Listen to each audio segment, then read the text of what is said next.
যখন আপনি কঠিন বিপদে পড়ে যাবেন, আপনি কোনো রাস্তা খুঁজে পাচ্ছেন না, এই বিপদ থেকে উদ্ধার হওয়ার জন্য আপনার কাছে আর কোনো উপায় নাই, তখন আমি আপনাকে পরামর্শ দিব, আপনি ওযু করে ফরজ সালাত আদায় করে সালাম ফেরানোর পরে আপনি তিনটি আমল করবেন। এক নাম্বার হচ্ছে আপনি প্রথমে 100 বার পড়বেন লা হাওলা ওয়ালা কুওয়াতা ইল্লা বিল্লাহ, লা হাওলা ওয়ালা কুওয়াতা ইল্লা বিল্লাহ। এই দোয়াটি আপনি 100 বার পড়ুন। 2 নাম্বার আপনি পড়েন আস্তাগফিরুল্লাহ 100 বার, আস্তাগফিরুল্লাহ আস্তাগফিরুল্লাহ। 3 নাম্বার আপনি রাসূল করিম সাল্লাল্লাহু আলাইহি ওয়াসাল্লামের শানে দুরূদ শরীফ পড়েন, আল্লাহুম্মা সাল্লি আলা মুহাম্মদ। 100 বার এই দুরূদের আমলটি আপনি করেন ইনশাআল্লাহ।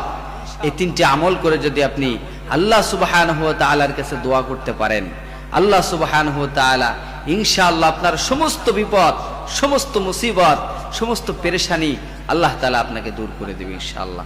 আপনি দেখতে পাবেন আপনার জন্য সহজ কোনো রাস্তা আল্লাহ তাআলা বের করে দিয়েছেন। তাই আসুন, আমরা যখন কঠিন বিপদে পড়ে যাব তখন আমরা নামাজে দাঁড়িয়ে যাব, ফরজ সালাত আদায় করার পরে সালাম ফিরানোর পরে আমলগুলো করব। আল্লাহ তাআলা আমাদের সবাইকে তৌফিক দান করেন, আমিন।